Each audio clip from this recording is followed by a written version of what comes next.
Ladies and gentlemen, we welcome you.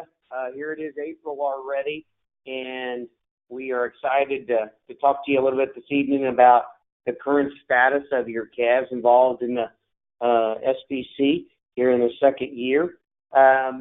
We've got a guest speaker, as always. It's going to enlighten and inform you here in just a little bit. So before we get to that point, as always, we've got a little bit of housekeeping to do. And so I just wanted to tell you, for those of you who haven't looked on the SPC site today, you'll see that weights as of yesterday have been posted on the data sheet. You do not have the other information that'll be coming over the next number of days, and so we'll get that up to you. But also another thing that you'll see posted, most of the calves, if not already, will soon have a fairly simple picture of them that was taken yesterday, so you can at least get some visual of what your calf looked like as of yesterday. And so that should be in the very first column. When those are all uploaded, you'll get to see those. So I'd encourage you later on to take a look and check that out. Also, as we were going through those cattle yesterday, I will tell you that the average weight of your steers as of late in the afternoon yesterday was 1,361 pounds, I believe. And so those range from about 1130 upwards to about 1540.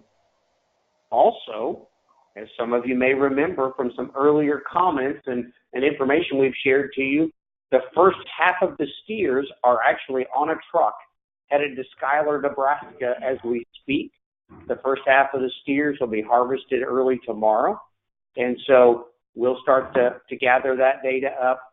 And just so you don't have to bother asking me, I'll remind you again, as I did in the newsletter, that some of that information will be held back until we get closer, or until we actually get to the National Classic, because that's when we'll announce some of our winners. You will get some information, and you will have been paid by then, of course, but some of the details will be held back so we can save a little bit of suspense. So that's kind of the update on your calves. They look really, really good.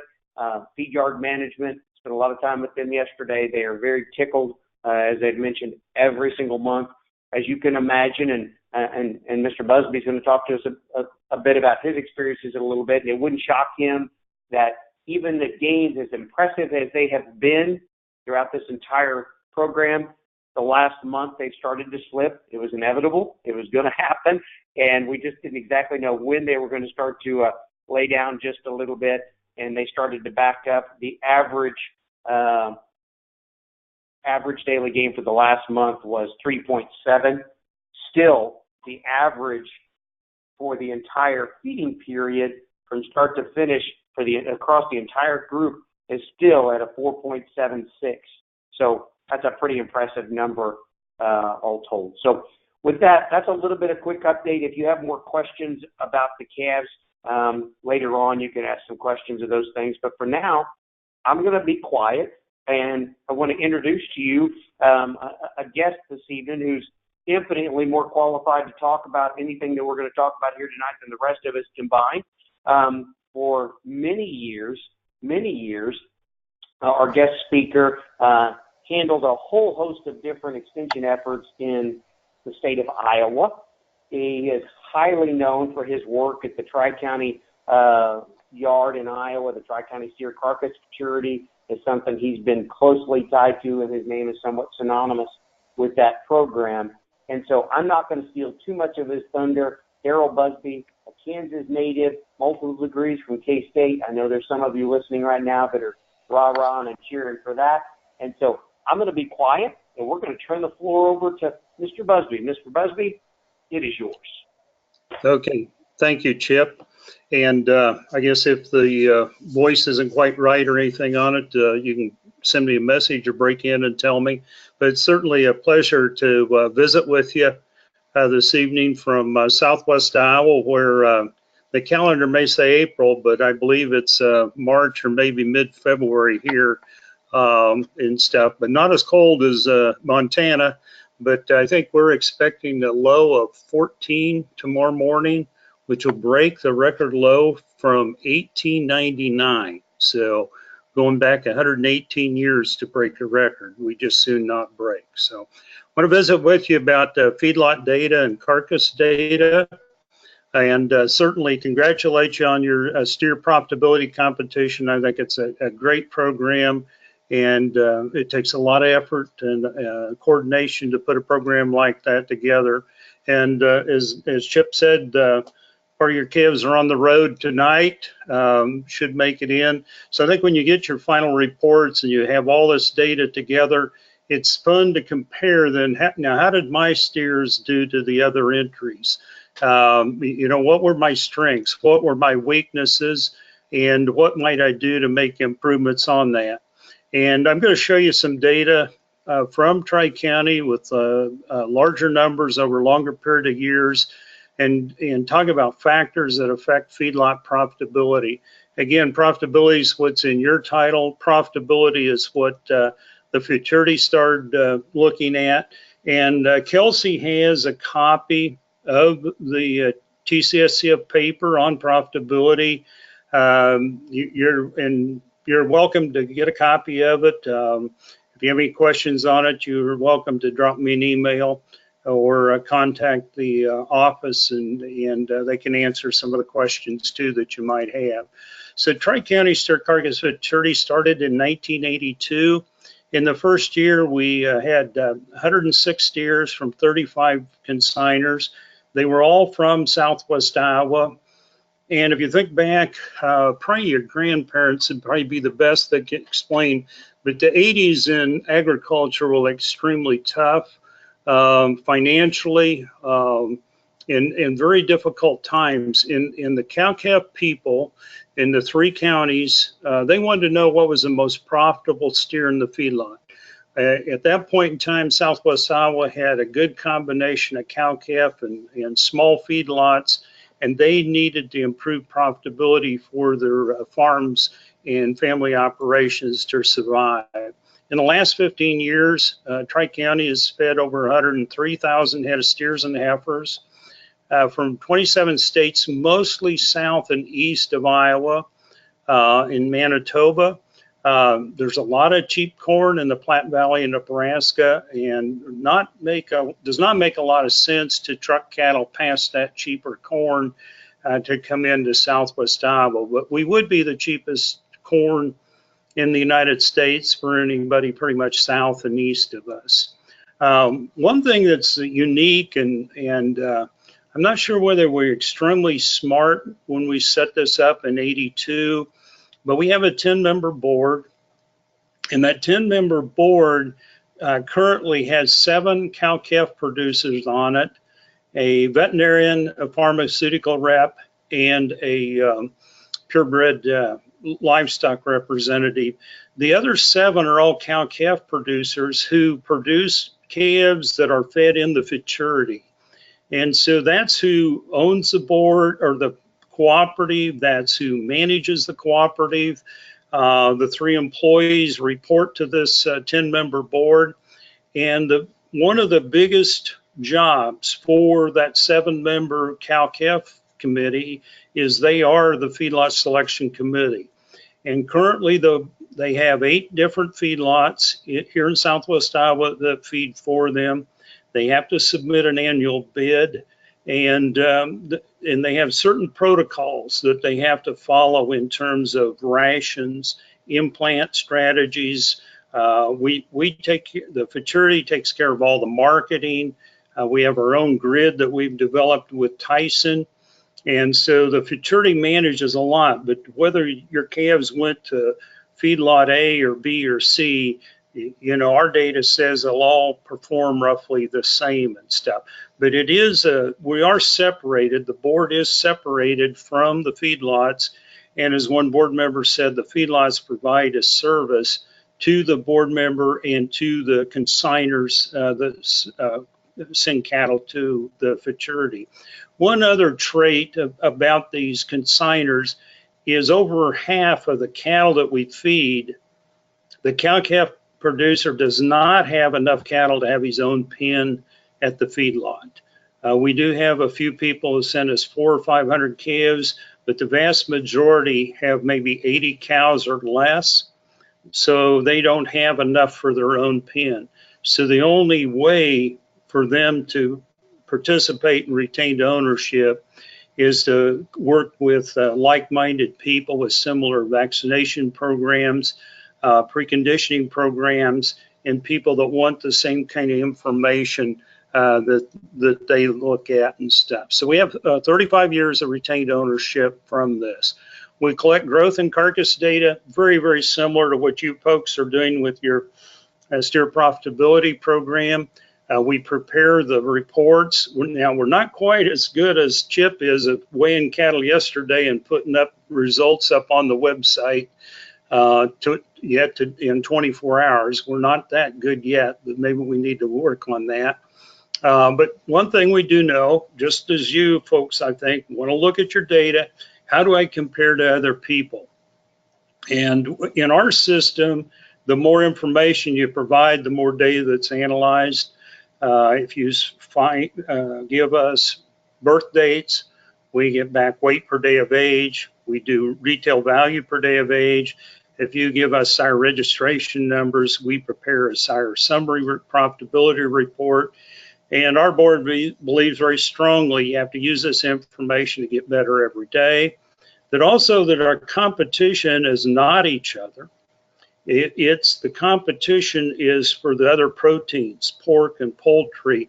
And so we have to be better at producing a highly nutritious, highly palatable, safe product. And it has the beef taste characteristics that the consumer wants and is willing to pay for. So we provide genetic growth, health, carcass, and cost return data on retained ownerships. And when we go back and analyze our data, if we give you consigners this information, just like you young people are getting information on your own steers, that you'll make better genetic decisions in the future. You'll produce calves that are healthier. They're calmer cattle. They're more docile calves. They'll be higher quality, and all those equate to greater profits. And that's one thing that the board, the Futurity board, did differently than some of the other organizations around the country, is they chose to share all this information. And if I was still employed with them, they would really encourage me to be a part of your program and share this and try and help all the others, even though you may not feed cattle with us. Use our disposition data, use our gain data, our health data to try and become better. So profit equals gross income minus the cost of production. And profit is why we started. Profit is still what all our consigners, our feedlots, our board members are interested in. Profit pays the bills. It feeds the kids. It is the happiness index for retained ownership. So if you make money this year, you're much happier about the program and you think it's a lot better program and stuff. And sometimes the markets have influence on that, but there's other things that I think you need to learn from that. So if you look at, this is profit over the last 15 years, and this is the average profit for those years. So if we start out in 2002, average profit for all animals was $51, and this would include the about 1.1% cattle that we lose, have death loss, and then we have about another 0.5% that we may sell as a feeder calf. We may get struck by lightning, our insurance pays for it, a calf that is taken to the locker plant possibly breaks a leg or that type of thing. And you see we have some ups and downs, but in the last 5-6 years, the ups and the downs have become much greater. So we had $130 profit in 2011, a minus $129 in 2013. Then it went up to $155 profit. So we tend to have a little more volatility in the industry than we've had in the past. But overall, we averaged profit for all cattle was $42.33. So a few years ago, we talked about doing a data analysis from 2002 to 2013. And we have 77,717 head of steers and heifers, and we do feed non-replacement heifers, and that's about 30% of the cattle we feed are these non-replacement heifers. And just as a point of emphasis, we tend to make more money off the non-replacement heifer mates than we do their steer mates. This analysis I'll show you, you can turn away if you don't want to look at this, but was provided by Certified Angus Beef. They paid for a biostatistician to analyze this data for us, and they only included cattle with complete carcass data, so we don't have the death loss and the cattle that were marketed. One thing that we do a little differently on home value is on your data, you had the value of the calves, what the average price was for that weighted calf in Nebraska. We have an agreement with USDA that in a lot of the home states, they will provide us with a USDA frame score and muscle score on the calves. Then they'll look at hide color, bad eyes, horns, rat tails, that type of thing, and they'll tell us that this is what that calf would bring in their home state. So an example would be in South Georgia, Tifton, Georgia, they bring together and load up a load of calves. The local USDA market report will go there. He'll look at the weight, the sex, and all these other criteria, and they'll say, this 550-pound calf is worth $1.62 there. And we have the same thing done for calves delivered here in Iowa. Reporter will come out of St. Joe or Des Moines, and they'll put a price on them. Then we subtract the trucking to the feedlot. And again, most of the cow-calf people have learned to go together and get full loads of cattle, especially the further away you are from the feedlot. And so we deduct that trucking, and then the finishing cost, feed, yardage, vet med are deducted, and so then we come up with a profit and stuff. In this analysis, we took out the risk management income. We normally run 20 to 40% of the cattle. The consignor wants some form of risk management done, but the statistician and Gary Fike and I decided we wanted to take that out. We want to look at the long haul to be able to tell cow-calf producers, this is what you need to be working on. These are the traits that make you the most money in the near future. And there was 25 states included in this analysis.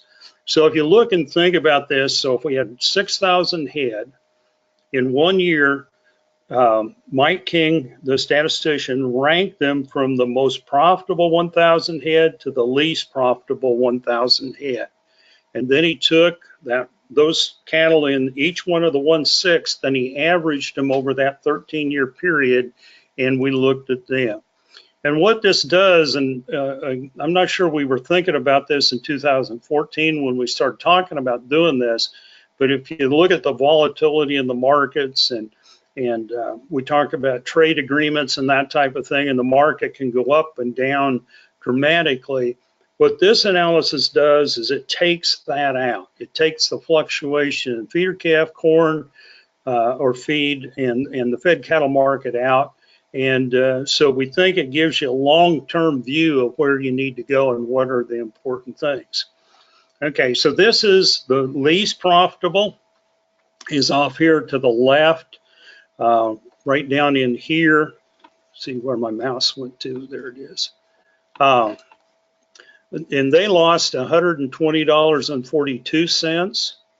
And you see between the fourth and the third, right here, kind of in the middle, that I said the average was $42. That fits about right in there.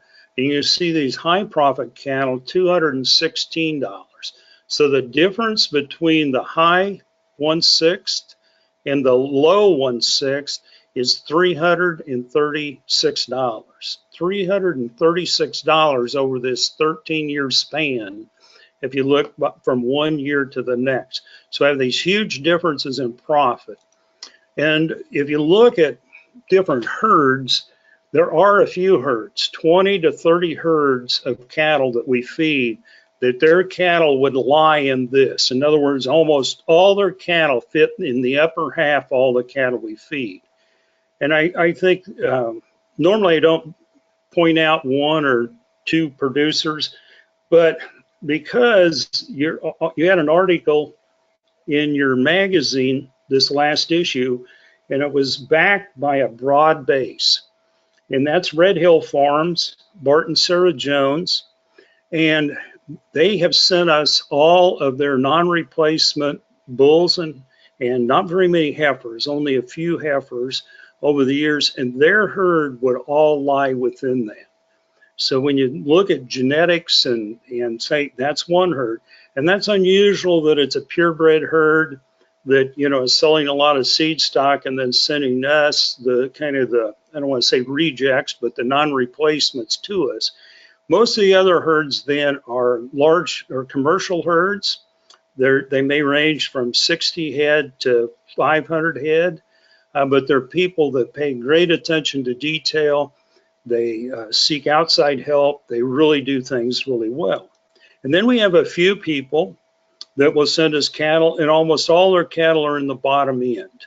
And that's only about 10–15% of the herds that we feed. And the vast majority of them have this very elongated deal. And so it's pretty easy for them to step in and look at maybe a sire, maybe a vaccination protocol that wasn't right. Maybe it's how extended their calving season was. But it's pretty easy for them to knock out this end and move their herd towards that upper end. But again, there's a lot of variation in those herds. So if you're cow-calf people, what kind of herd do you have? Where does your herd fit in this? Do you push to the right, or do you have more to the left? And if you don't have data, you don't know. So feedlot end weight. This is the one that will really surprise a lot of people. The average weight of the most profitable was 662 pounds. The least profitable was 679.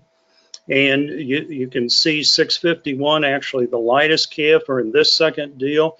And so, and again, these are statistically different, mostly because of the huge numbers we have in this database.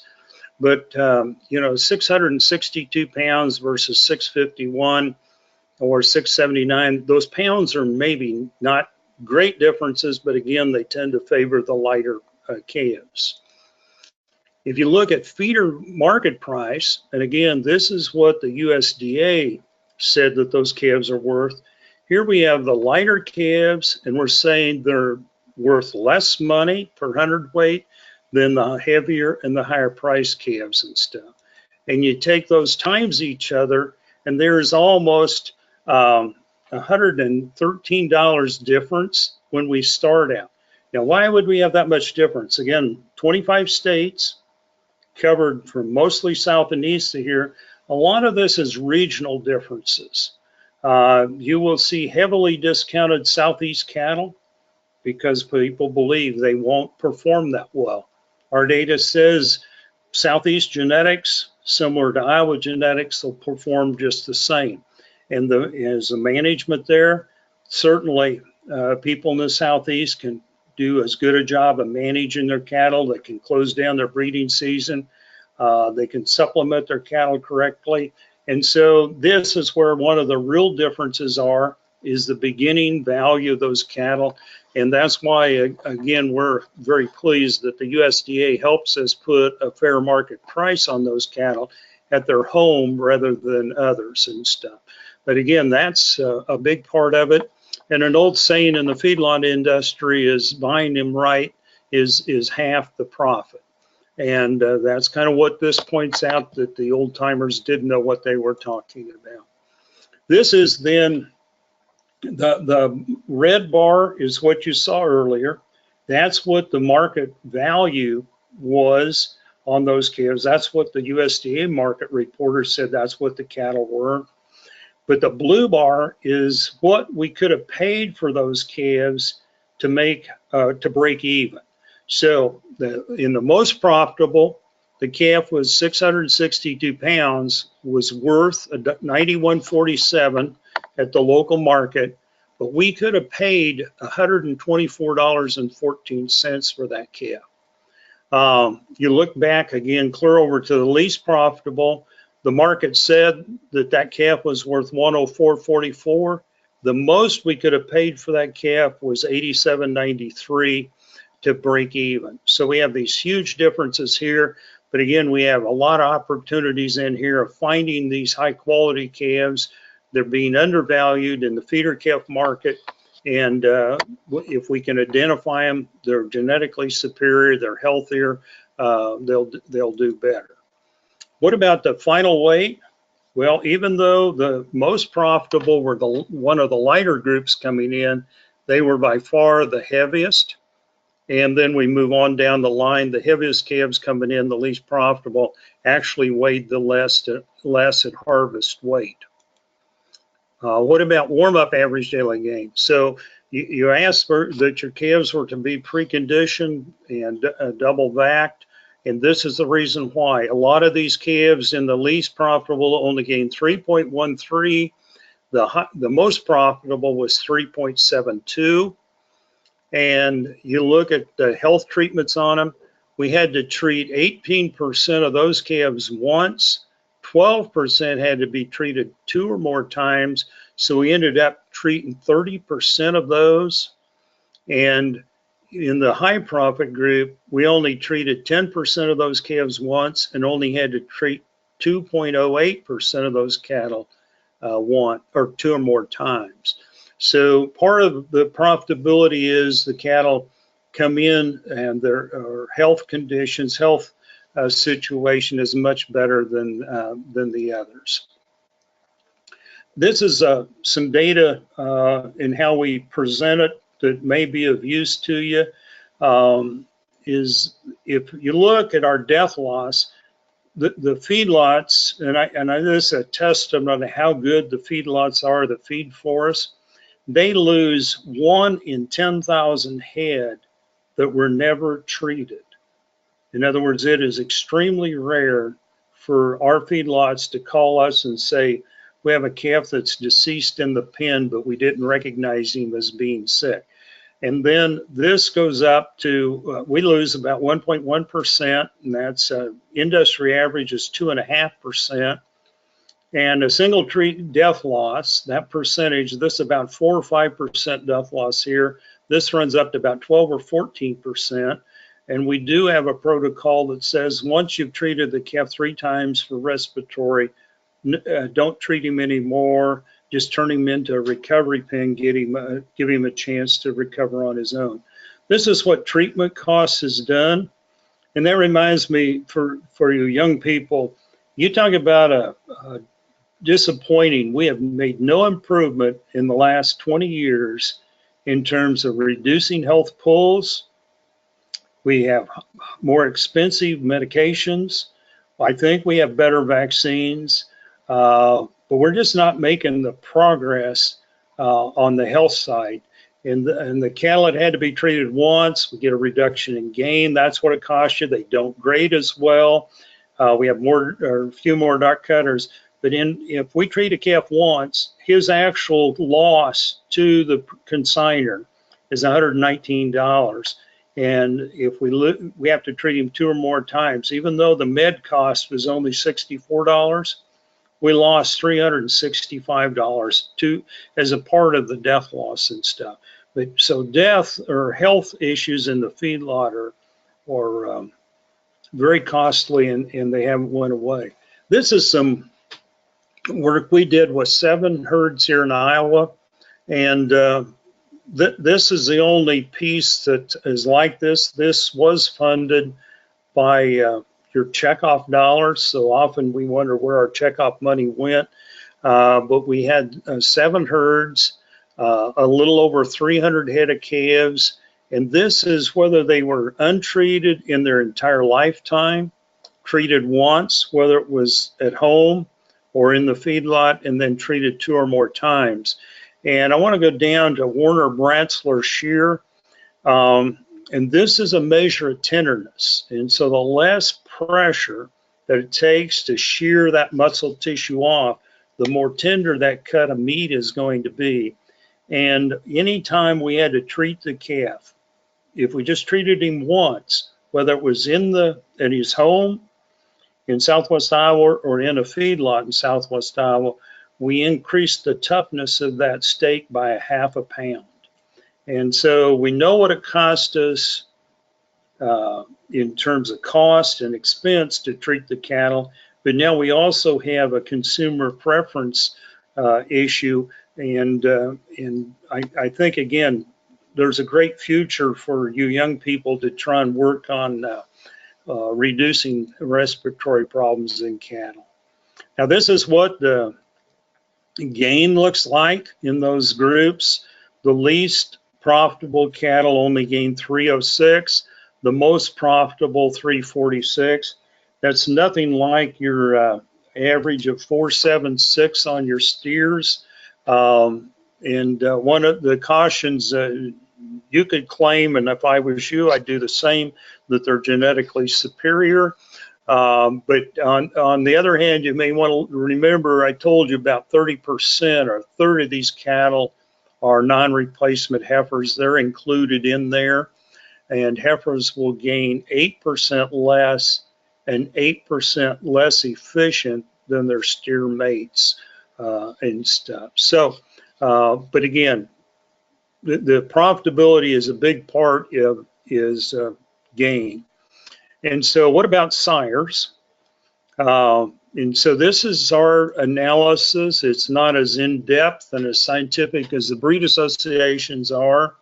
And I apologize, I can't see the far right part of my screen, so I'll just talk about the top 1/4 and the bottom 1/4. And this is sires from 2010 to 2014. And we just updated every year and go back just 4 years worth of progeny. The top 1/4 tend to have a little heavier calves coming into the feedlot. They're calmer cattle. They gain much better. Again, a 10% improvement in gain over the low profit 1/4 sires. They obviously then weigh more at the end, have a lower feed cost per 100 pounds of gain, and they have less health treatment. And in our data, as well as the U.S. Meat Animal Research Center in Clay Center, we see about an 18 to 20% heritability of being predisposed to have respiratory. I think there's a lot of really good research that's being done in that area, and that's one thing I hold out some hope for, is we can identify that. The high profit 1/4 sires tend to have better dressing percents. The fat covers were similar. Ribeye areas are slightly larger, but the percent choice is 78.5% to 59.2%. And there's $150 difference in progeny between the high profit 1/4 sires and the low profit 1/4 sires. In ours, we've never found the absolutely perfect sire, but we've certainly identified some sires. And if you look at our sire summary, a lot of the sires on the top page of any breed will be bulls that are in the sire or the stud services, the different WAI sires that are available. And that does work, and I'll show you an example here in a minute.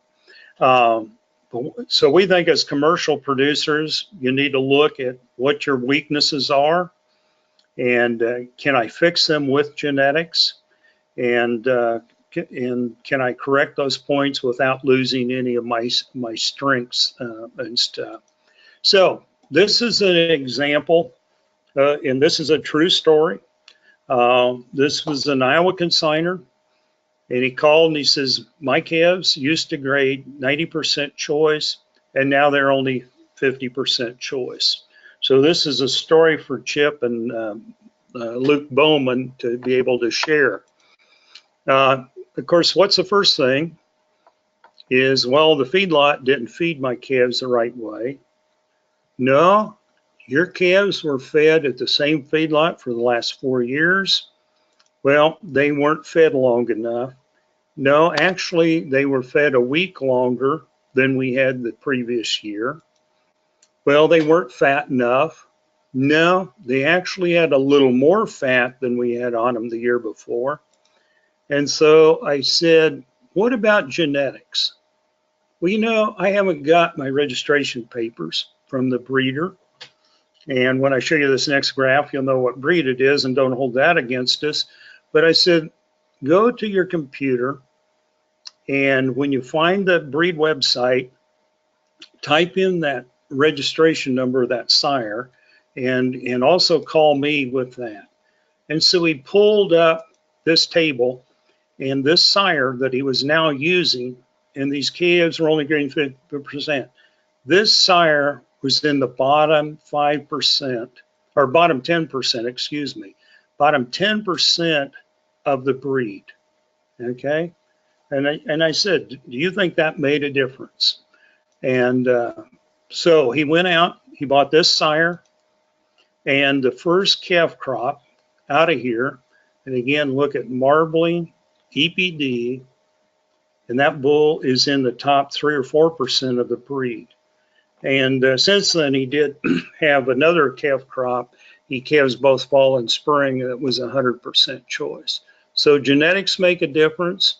The EPDs, and I congratulate the Simmental Association for their work that they do in this area.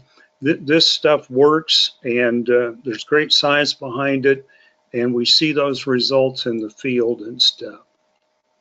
So what about percent choice then in this 77,000 head database? And the least profitable cattle were only 43.8% choice. And the high one was sixth was 82.6% choice. And you can see just a pretty steady incline. So the more marbling, the higher the quality grades, the better off the profitability was. Well, what about yield grade 1s and 2s? This would not go the way most people would believe. Actually, we had more 1s and 2s in the most profitable group. The most profitable group was 52% 1s and 2s. The least profitable is 52%. Almost all of our yield grade 4s are down in the least profitable group at 10.9%. And that is the heavy muscle, little bigger ribeyes in the Simmentals is certainly something that would help out some of the commercial cow-calf people. And again, I feel very proud of how we learned and how we developed our sorting skills, and our target is a 1/2 inch of fat, and I'll show you why in just a second. But again, we were able to do that. One of the first national beef quality audits that came out in 93 said we ought to be 70% choice and 70% 1s and 2s. And this group here goes through that extremely good and stuff. So, and I got to think here, we only got a few minutes left, don't we? So let me speed this up a little bit. And again, 70% 1s and 2s. This is a prime, 99 out of 100 people would be happy with it. Average choice, 98 out of 100. Small choice minus is 92, and selects is 83. So there is a consumer, will they pay for it? This is a grid, and I assume, I should ask Chip earlier, I assume your calves are going to be marketed on a grid, or we're marketed on a grid. And that's what a grid for April 11th of 15 to July 30th of 16 looks like. It's I looked up today that our grid would be plus 18 on primes, plus 7 on CABs, minus 10 on selects instead of the 7.9. We're kind of getting into the period where it opens up. And your steer that weighed 1540 won't be getting a discount for over 1,050 pound carcass.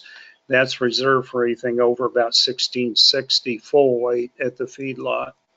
So this is what a grid typically looks like. The 21907 in the middle is a choice yield grade 3. And again, base today, ours is 196. You get a premium here for premium choice. You get premiums for 1s and 2s.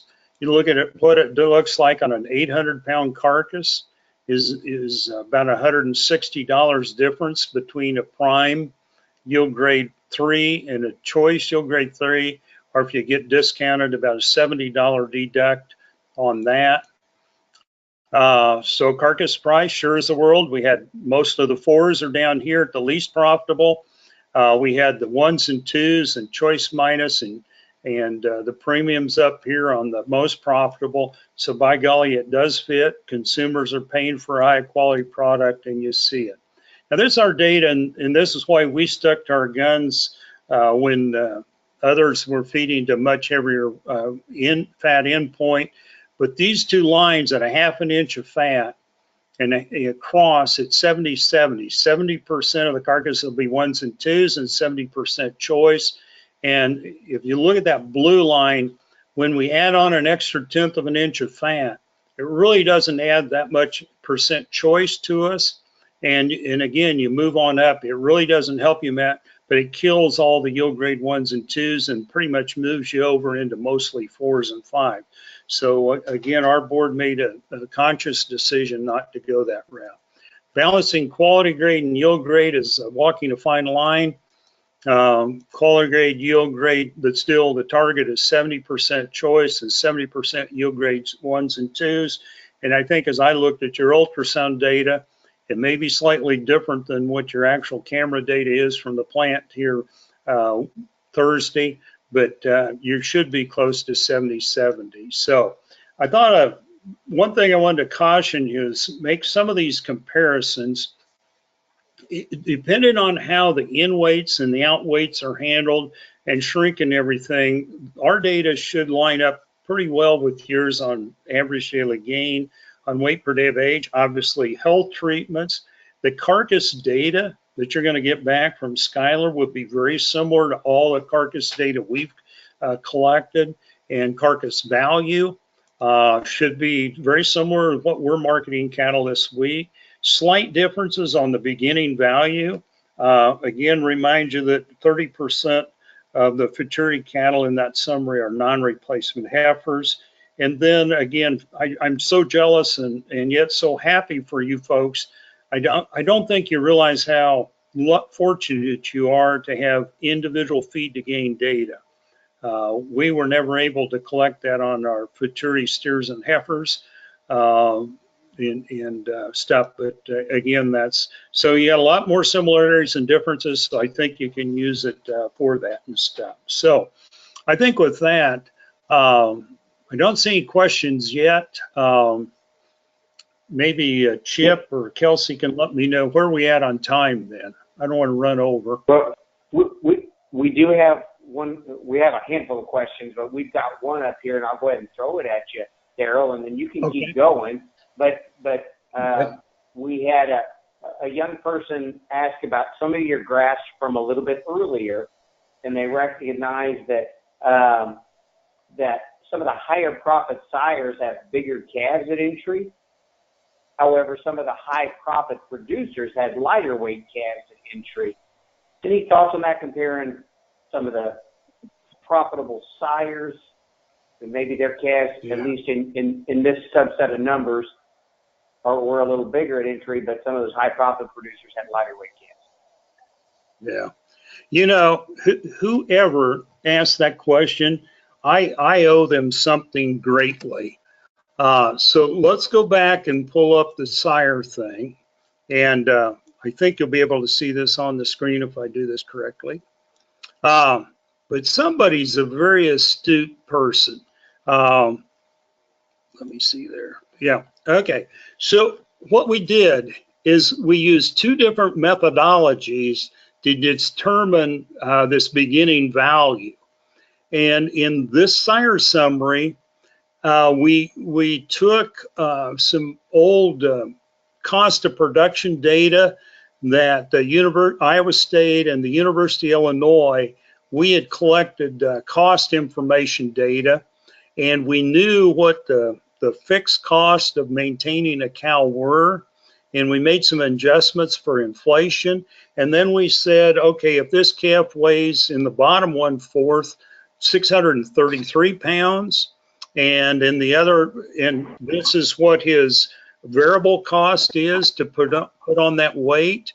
And then we increased it for this 691 pound progeny here. And so this calf value here is a calculated number, and it's not a market price number. Okay? Somebody's got to be pretty sharp to pull that out of there, but they're exactly right. One of them says more profit, and as Darrell Strobing does this analysis for me, and I'm just thinking here off the top of my head, and as you can see, I have nothing on it. But I think that would be something that as we transition from Stroh doing the sire summary to somebody else, that's something they ought to take a look at, is whether the methodology we used in establishing that SPA value is a better method, or or using the market value and stuff. But that's what the differences are there in those two. So we're saying that 60 pounds additional weight is costing us about $50 more to put it on in the high profit 1/4 than the bottom 1/4 and stuff. Very good. Man, that's a fantastic question. Super. Well, I hadn't thought about that, but you're exactly right. Well, so a couple other questions that have come across. One, this one's actually from an old timer. Since you were involved with this program for so many years, did you see any trend differences in terms of the percent cattle that were grading choice across the industry from the onset of this? Did that change much in Southwest Iowa, maybe as much as it did in other parts of the country over the course of the length of your tenure with the program?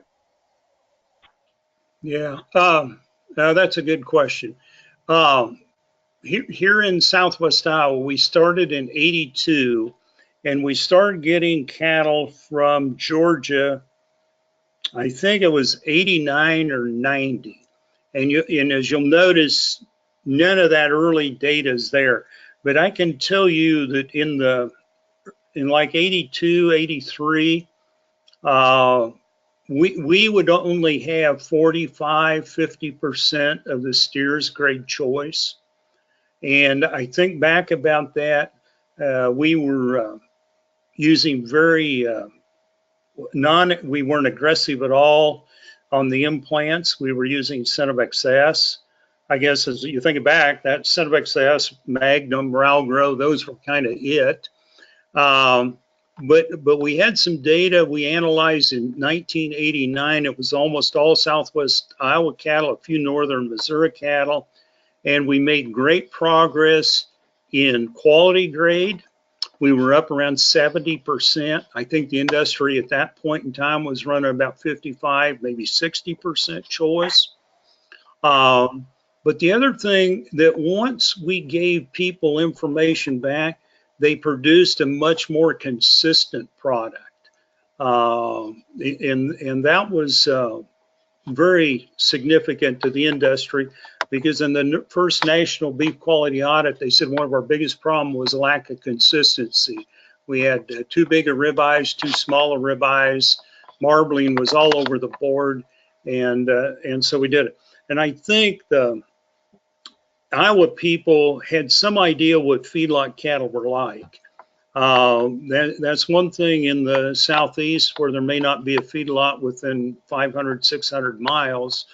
It's been a little more eye-opening to them for the information, but some of them had genetics that, whether they went to an extension meeting, a breed seminar, they followed a purebred breeder that had really good genetics. Some of those people had extremely good genetics right off the bat and everything. So, but no, people make good decisions, and yeah, we're about 7% above the industry average. The industry is kind of catching us now, and I think it's part of it's people begin to realize the power of genetics in the feedlot. I think there's more purebred breeders that have bought into that in the last 10 years. But there for a while, we were 10, 12%. And higher percent choice. Now our 1s and 2s and yield grade 4s, we've stayed about the same mix from the day we started. And that may have been blind luck more than anything, but we've stuck our guns on that. Ladies at HQ or Jackie or Kelsey, I have another question or two sitting here in front of me, but I'll hold back. Any questions on your side? I guess I did have a question on the, well, sort of along the same lines as Chip's question, but in a different trait, in the health traits. And just wondering, you know, you said that you really haven't seen an improvement over decades of doing this. And I just got to wondering, is this like a kind of set biologically? Is that just what it's going to be? Or do you see opportunity through genetics, or, you know, you mentioned improved vaccines, that's already taken place, and still not seeing, you know, improvement in the financial part of that? And so just curious your thought if that's kind of the biological threshold for having sick calves, or if you think that there's some opportunity there to make improvements on the health standpoint. Yeah, Kelsey, I don't know. If I knew, I would have retired much richer than I am now. The thing that we've talked about, and it just came up in, you know, I still, one of the few boards I still serve on is the Wallace Foundation that owns the research farm where I used to work. And but we were, and part of that interest is we were able to use some of the research farm money, some private monies that we had gathered over the years, and put an Iowa State feed efficiency system, very similar to GrowSafe system, into that research facility there.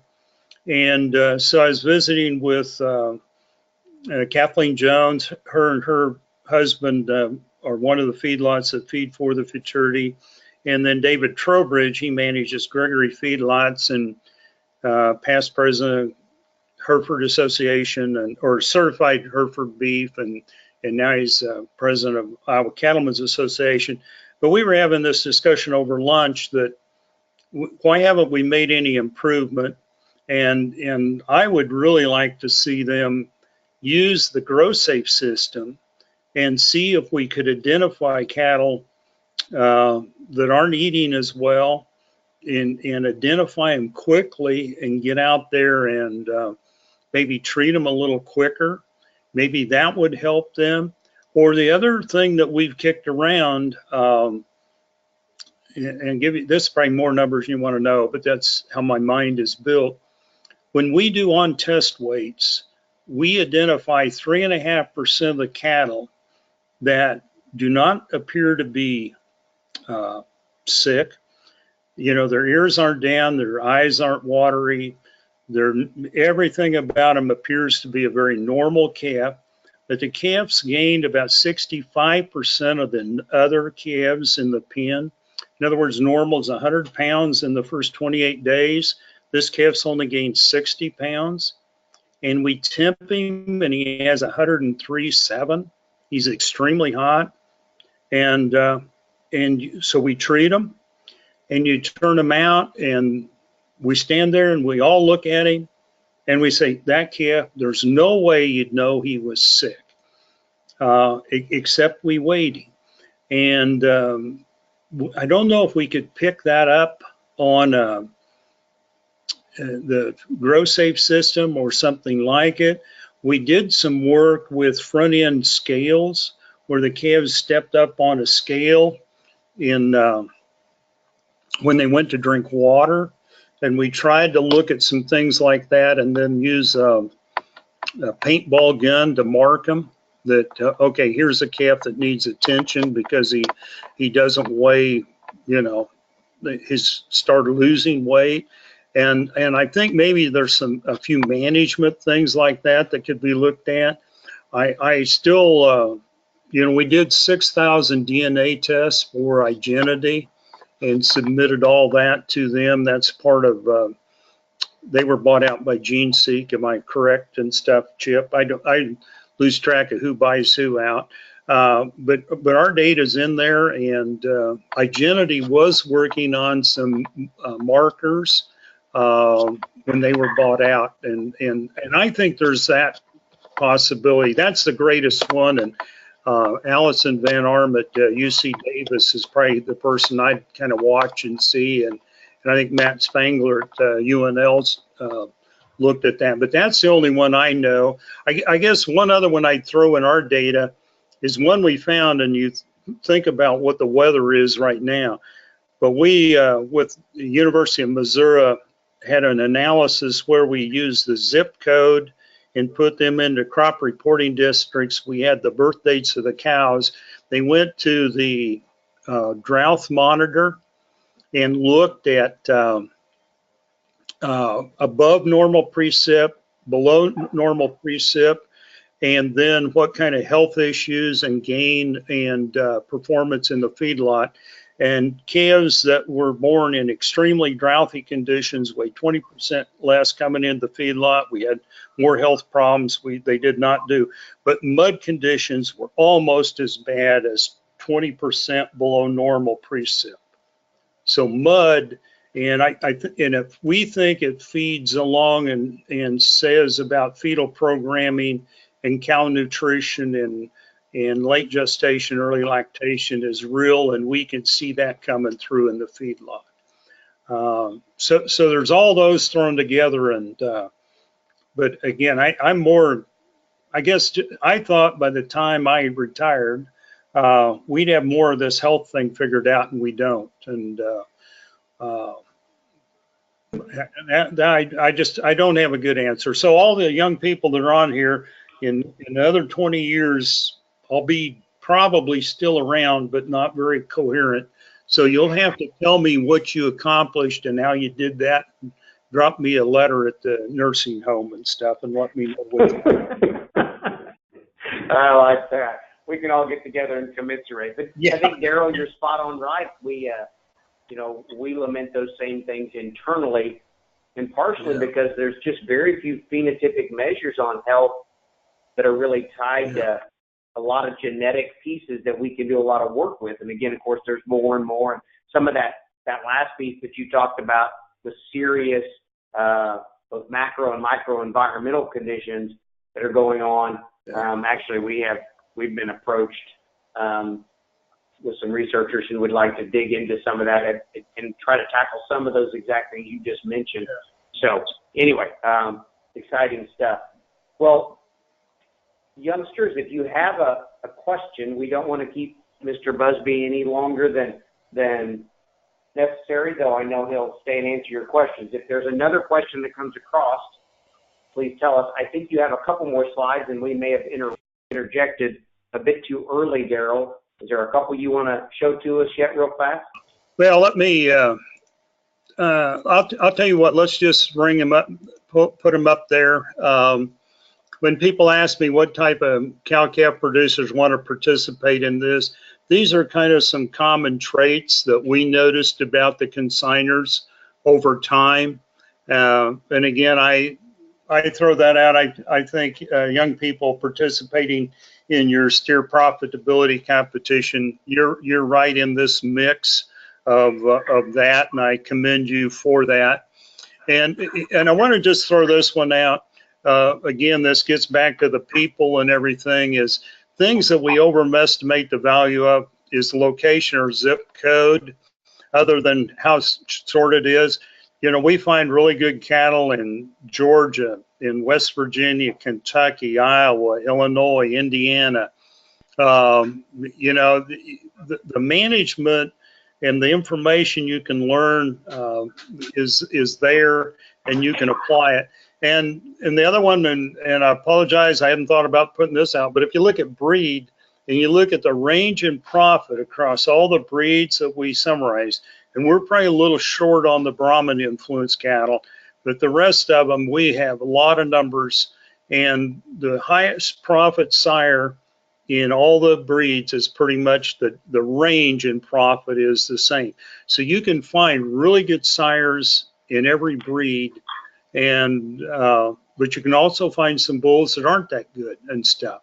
So I believe in that. Health and genetics, they are so important to us, and people are the most important because they're the ones that are making the management and genetic decisions and stuff there. This is kind of what we've done. We started out wanting to know about profit. The board has stuck with that. They'll continue to stick with that. They believe in sharing information. We got a lot of different groups that we work with, and we appreciate that and stuff. So that's the end.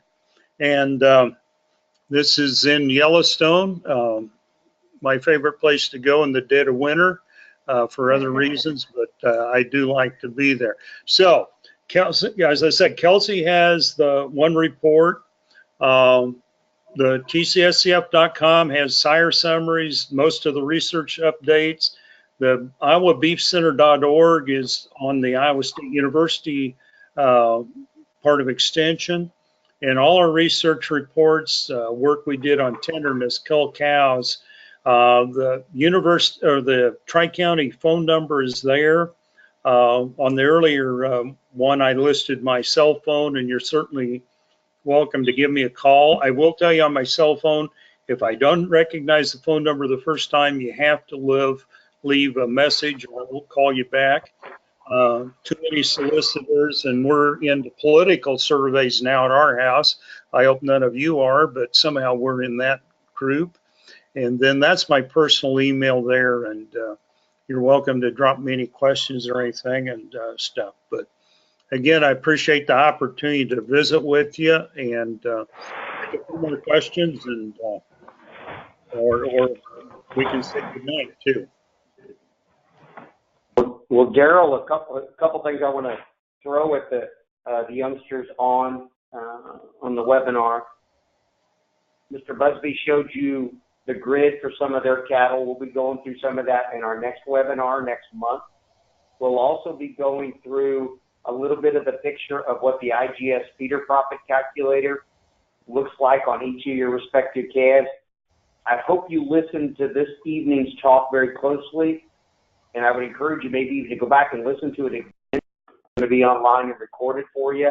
There's a lot of those components that are directly germane to the feeder profit calculator and how it's going to view some of those calves as well. And so it'll be an interesting connection of the dots as we go into next month's meeting and we highlight some of these things. So with that, I'm going to be quiet. Jackie or Kelsey, any comments from you all?